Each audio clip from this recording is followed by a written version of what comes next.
Olá, que a paz de Cristo esteja na tua vida, no teu coração.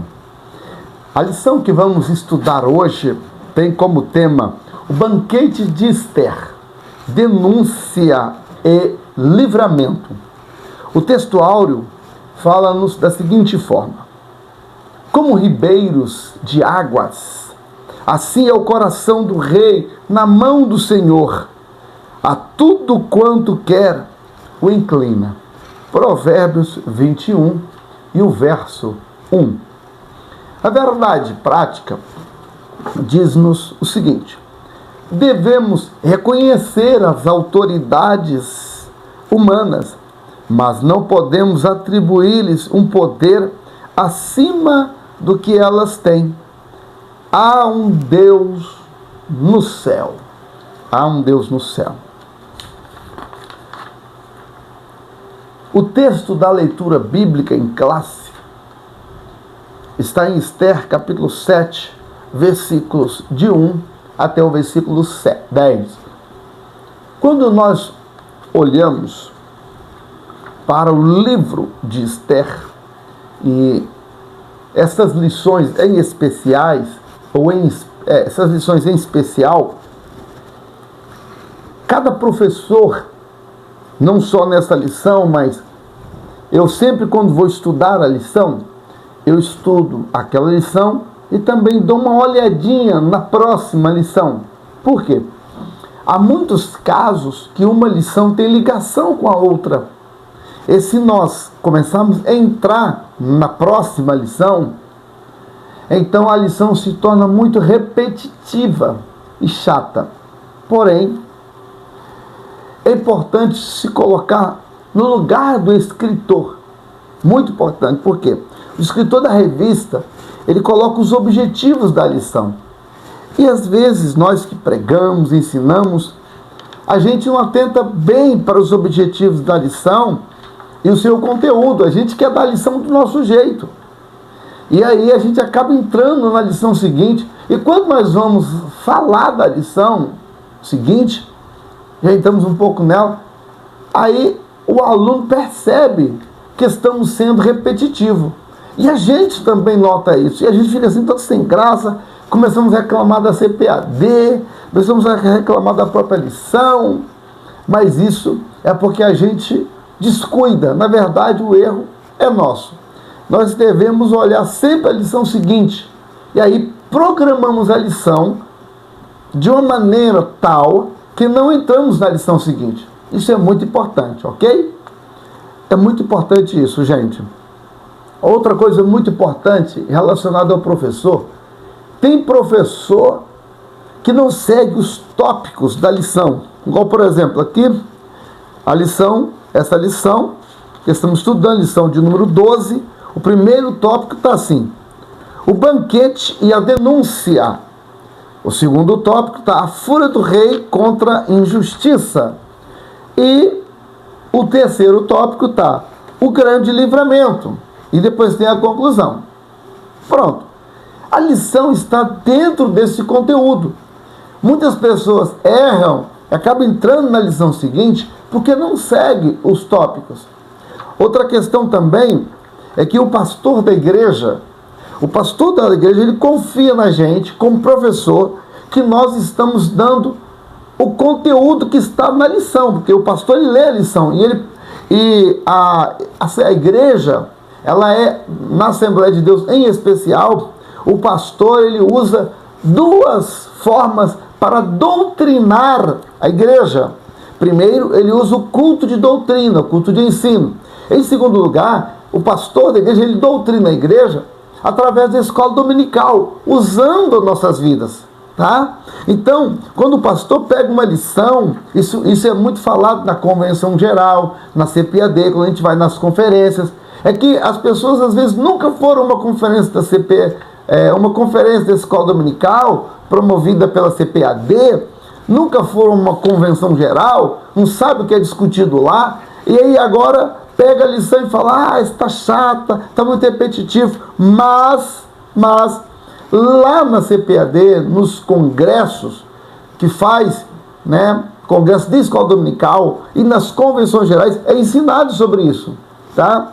É ensinado sobre isso. Então, bem, sem mais delongas, tendo em conta que devemos sempre estudar a lição, atentando para os tópicos. O professor que dá a lição sem seguir os tópicos, cai não siga o tópico, o aluno se quiser seguir em casa, querido professor, com todo respeito, o senhor ou a senhora está caindo num erro gravíssimo. Isso não se faz. Isso é atrair a confiança do seu pastor. Isso é atrair a confiança do superintendente, que orienta as lições, que orienta as classes da igreja através do conteúdo da lição. O que está aqui com o conteúdo tem que ser falado, tem que ser ensinado. O que o professor pode fazer, se tiver tempo, é acrescentar, sem entrar na lição seguinte. Tá? Acrescentar coisas, traduzido do hebraico, para o grego, fundo histórico. Isso ele pode fazer. Agora, ao contrário, o professor está errando. Ok? Essas advertências sendo colocadas, se o seu professor não segue os tópicos da lição, você pode olhar para ele e concluir: professor, você está errando, hein? Você está falhando. Com certeza, tá bom? Vamos lá. Então, o banquete de Esther, denúncia e livramento. Aqui, você já passou algum tipo de livramento? Alguém armou contra você e Deus entrou com a providência e te deu o livramento? Livramento, escape. Alguém planejou a sua queda e não deu certo? Já aconteceu isso contigo? Olha, foi exatamente isso que aconteceu com Mardoqueu e com Esther. Nós estamos diante de uma lição preciosa. Na lição passada, a lição passada e essa são duas lições que nós estudamos como semeadura. Etapa 1 da semeadura foi Amã humilhado e Mordecai exaltado. Interessante que Mordecai foi exaltado pela mão do seu inimigo. O seu inimigo mesmo pegou o cavalo do rei, a capa real, a coroa do rei, e o próprio Amã, inimigo mortal de Mordecai, saiu gritando pela cidade, proclamando a honra de Mordecai. Lembra que no texto áureo aqui, nós falamos que nós devemos submeter as autoridades constituídas, mas não acima de Deus, que há um Deus no céu? Pois bem, Deus, ele dá sentença, Deus julga, e o que Deus quer exaltar, Deus exalta. Agora, quando Deus quer humilhar alguém, seja quem for, Deus humilha. Deus humilha, Deus abate, Deus mata. Deus mata. Lembra do rei da Babilônia, o rei Beltesazar? O rei Beltesazar, ele achou que era tão soberano que ele, sem temer a Deus, ele pegou os vasos, as taças usadas e consagradas a Deus, consagradas no templo de Deus, e ele pegou aquilo para uma orgia, uma cachaçada, festa pagã, com aquela prostituição, aquela mulherada lá no reino, numa festa completamente pagã, e também uma festa mundana e cheia de paganismo, tá? Enquanto o rei banqueteava, festejava, profanando aquelas taças sagradas, a mão de Deus apareceu na parede e escreveu: Mene, men, tekel, facim. Que significa: pesado fosse na balança, achaste em falta. Então o reino acabou, foi dado aos medos e persas. Diz a Bíblia que na mesma noite, tá? Na mesma noite, o Senhor, o anjo do Senhor, feriu a Beltesazar. e ele morreu. Beltesazar morreu na mesma noite. Bem, quando fala ali que na mesma noite, na história, diz que os medos e persas invadiram, pela história, né, pela Bíblia agora, e agora atacaram naquela mesma noite o rei Beltesazar, e ele foi apanhado pelos seus inimigos e mortos, porque foi a mão do Senhor que matou aquele rei. O outro foi o rei Nabucodonosor, que se exaltou e foi comer capim durante 7 anos. Escuta, alguém pode até ser presidente de uma empresa, alguém pode até presidir um país, pode até ser prefeito de uma cidade, ou até pode ser um pastor, pode ser um líder da mocidade, mas escuta, a sua autoridade não é maior do que a autoridade de Deus. Devemos temer a Deus, submeter-nos a Ele. Deus é quem julga. E ai do homem, ai do empresário, ai do patrão, achar que o empregadozinho, porque é crente, porque é servo de Deus, que agora você vai humilhá-lo, você vai colocá-lo porta fora. Não vai ser assim. Me lembro de uma experiência lá em Portugal. 2 moças saíram daqui do Brasil, 2 jovens crentes. Uma, 19 anos. A outra, sua irmã, 21 anos. 2 meninas, uma de 19 e outra de 21. E elas foram servir em Portugal. E foram trabalhar em Portugal numa empresa muito grande de transporte coletivo. Eu não vou falar o nome da empresa, esse vídeo vai para o YouTube, então, para não ter problemas. Mas essa moça foi trabalhar numa grande empresa lá. Ao chegar lá, longe do seu pai, da sua mãe, 2 moças crentes. O dono da empresa é um grupo, inclusive, tão ricos que eles são. Mas um dos donos agora tentou assediar a moça. E ela chamou a atenção dele duramente e na frente. Primeiro ela chamou a atenção dele no privado, ele insistiu, e ela então chamou a atenção dele na frente de todos.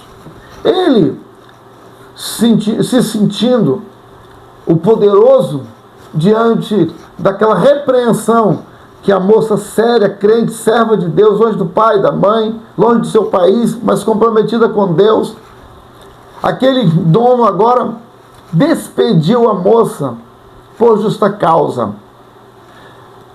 quando ela apenas tinha repreendido pela tentativa de assédio. Ela não denunciou, não fez nada. Ele apenas é que a despediu.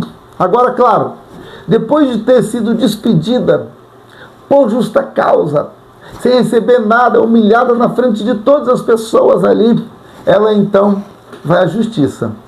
E aquele patrão, ele falou assim: você não quer sair comigo não?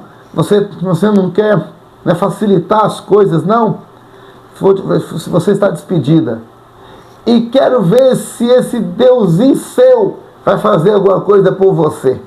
Assim ele disse: quero ver se esse Deusinho seu vai fazer alguma coisa por você. Eu conheço essas moças por sinal.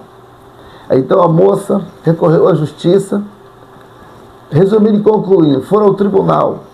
Na noite anterior, ela perdeu o sono. E Deus foi mostrando na Bíblia para ela como ela deveria se defender. E então ela não levou, ela não precisou das palavras do advogado, embora estivesse lá presente. E ela perguntou à juíza se poderia falar. E a juíza permitiu. E então, ela, citando a Bíblia, se defendeu diante daquela situação. E então, a juíza deu grande causa para ela, reintegração, sem jamais poder ser mandada embora. E no dia da reintegração da posse, que a moça ganhou em juízo, o juiz mandou uma autoridade do poder judiciário que foi lá na empresa e integrou a moça na frente do patrão e de todos os empregados. Ela foi aplaudida. E o patrão humilhado, ela sofreu livramento, foi reintegrada sem nunca mais poder ser mandada embora, a não ser que ela peça conta, mas não podia mais ser mandada embora. Olha só, que vitória, livramento Deus deu a essa moça. Isso também aconteceu com Esté e Mordecai. E eu disse que etapas da semeadura. A lição passada foi a etapa 1. Mordecai foi honrado e Amã humilhado. Hoje, nessa lição, capítulo 7, é a etapa 2, onde aqui acontece o dia do juízo. Se eu fosse dar um título a essa lição, eu até não daria denúncia e livramento. Eu daria o dia do juízo, embora foi um livramento. Bem, esse livramento e esse dia do juízo aconteceu em um banquete. Aí o primeiro tópico da lição, banquete e a denúncia. A instabilidade de Amã. Muito bem, Esther, ela convocou o rei, ela convidou o rei para poder ir na festa que ela tinha preparado. E ela preparou a festa. O texto sagrado, que é o texto do capítulo 7, diz aqui que o segundo dia do banquete do vinho, capítulo 7, versículo 2, o rei aparece para ela. Então, segundo dia do banquete do vinho, no Antigo Testamento era comum nas festas, claro, festa de pessoas não evangélicas, né? Que as pessoas se banqueteavam e havia uma bebedeira, né? Muito vinho, a farta. No Antigo Testamento, mesmo no Antigo Testamento, isso era para o povo mundano. Já os servos do Senhor, havia uma orientação quanto ao uso do vinho. Em Levítico, capítulo 10, versículos 8 a 11, tem uma orientação quanto ao uso do vinho, mesmo no Antigo Testamento. Assim está escrito. Falou o Senhor a Arão, dizendo: vinho ou bebida forte, tu e teus filhos contigo não bebereis, quando entrares na tenda da congregação, para que não morrais. Estatuto perpétuo será isso entre as vossas gerações, para fazer diferença entre o santo e o profano, entre o imundo e o limpo, para ensinar aos filhos de Israel todos os estatutos que o Senhor lhes tem falado pela mão de Moisés. Então, mesmo em relação ao povo de Israel, havia uma orientação quanto ao uso do vinho. Já em Números capítulo 2, versículos 2 e 4, sobre o nazireado, o nazireu, ele não poderia beber vinho. Daí, em o Novo Testamento, em Efésios 5 e 18, uma recomendação para os santos, e essa recomendação é também para nós. Diz assim lá em Efésios 5 e 18: não embriagueis com vinho em que há contenda, mas enchei-vos do Espírito. Glória a Deus. A palavra enchei-vos ali no grego é a palavra que significa enchei-vos do Espírito, enchei-vos repetidamente, enchei-vos todos os dias. É interessante, não se embriagar com vinho, mas encher repetidamente, todo dia, do Espírito Santo. Você tem que buscar todo dia, você tem que orar todo dia, você tem que santificar todo dia. Não se embriaga com vinho, mas se encha todos os dias do Espírito Santo. É essa a recomendação.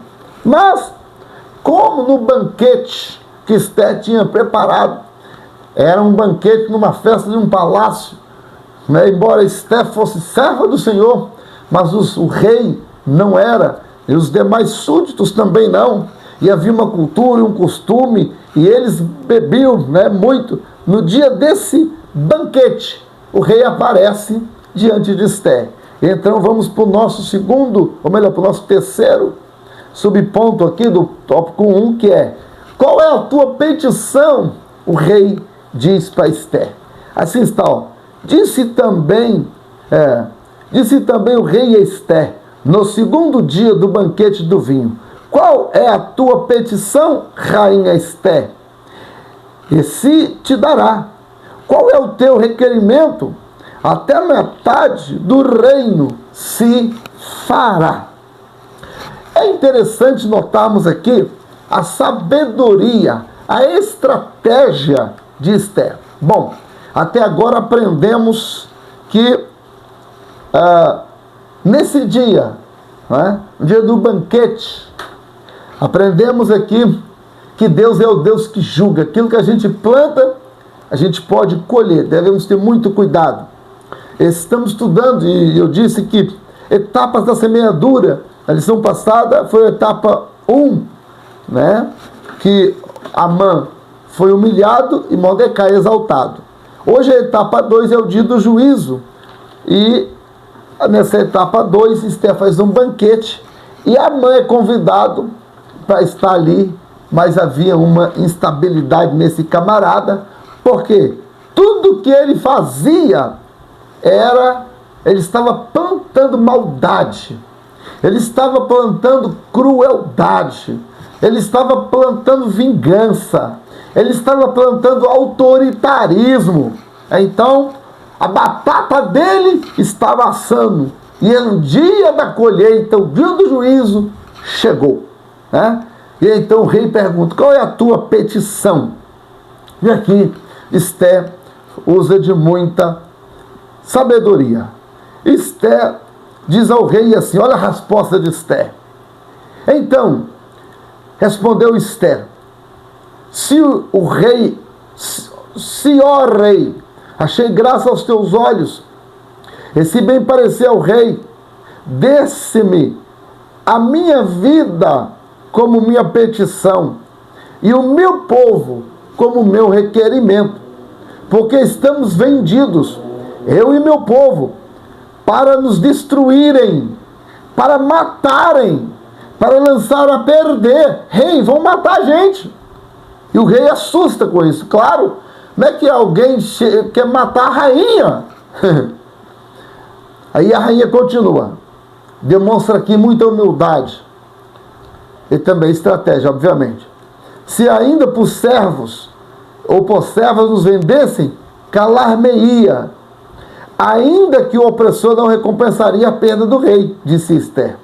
Aí então o rei Assuero disse à rainha Esther: quem é esse? Quem é esse? Muito bem. Esther agora não por detrás, não sozinha, mas Esther, ela faz a sua denúncia de maneira pública e com testemunhas. Quando a coisa é muito grave, nós devemos ter sabedoria, apresentar testemunha para fazer a denúncia. O tema da lição é denúncia e livramento. Para eu fazer uma denúncia tão grave assim, ela estava denunciando o vice-imperador, o vice-governador do Império do Império Persa, ok? Que era Amã. Amã era uma grande autoridade. E para ela, a rainha, embora a rainha também fosse uma autoridade, só que ela era nova, tinha acabado de ser escolhida. Vasti tinha sido deposta. Esther não podia dar um passo errado. Aprendemos muito aqui. Esther foi prudente, foi estratégica. E Esther, então, faz a denúncia de maneira pública. De maneira pública. Ela escolhe o melhor momento. Ela prepara o momento para fazer a denúncia, porque a denúncia era grave. Quantas pessoas denunciam as outras, mas não sabem provar? Não consegue provar. Escuta, quando você não tem prova, caracteriza como fofoca, como mentira. E aí, meu amigo, como diz o ditado, o feitiço vai cair contra o feiticeiro. Entende? Muito bem. Então, devemos ter muito cuidado. O terceiro tópico da lição está assim: a fúria do rei contra a injustiça. Revelação do plano. É quando o rei então pergunta: quem fez isso? Quem fez isso? Então, o rei, quando ela fala assim, ela fala: olha, quem fez isso foi esse maligno aí, foi Amã. Foi ele aí, ó. O rei assustado olha para Amã, o rei fica sem chão. O semblante do rei muda. E o rei fica tão furioso que o rei sai assim para, como se fosse uma varanda, tá? Ele sai assim para o jardim lá da casa onde a rainha estava fazendo o banquete. O rei está lá. O rei terrível, o rei está lá. E agora o rei, então, enquanto o rei está lá, depois do rei volta. O rei volta. E quando o rei volta, né, passado alguns minutos assim, o rei volta. Amã estava aos pés de Ester, rogando a ela, pedindo a ela que tivesse misericórdia, que não sei o que tarará, cheio das conversas fiadas, depois de ter programado a destruição. E depois que ele viu que o tiro tinha saído pela culatra, ele agora tenta reconciliar, ele tenta tudo, mas a sentença já estava. E aí o rei enfurece, mais ainda, que o rei se sente traído. Como que alguém, o meu vice, tenta matar a minha esposa, a minha rainha? Como é que o rei faz isso? O texto de Ester 10, versículo 8, diz assim: tornando, pois, o rei do jardim do palácio, a casa do banquete, Amã tinha caído prostrado sobre o leito em que estava Ester, a rainha. Então disse o rei: porventura, queria ele também forçar a rainha perante mim nessa casa? Saindo essa palavra da boca do rei, cobriram, alguém pega e cobre o rosto de Amã. Aí um dos servos lá do palácio fala com o rei assim: excelência, esse camarada aí preparou uma forca. Ele preparou uma forca de 50 côvados lá na casa dele. Hã? Como é que é? O rei pergunta. Ele preparou uma forca? É. Aí o rei imediatamente: enforcai-o nela, agora, imediatamente. O rei dá essa ordem. Então os guardas prendem Amã com a sua esposa, com seus filhos, e todos são enforcados na forca que o próprio Amã e os seus conselheiros e a sua esposa Azeres, ela tinha preparado.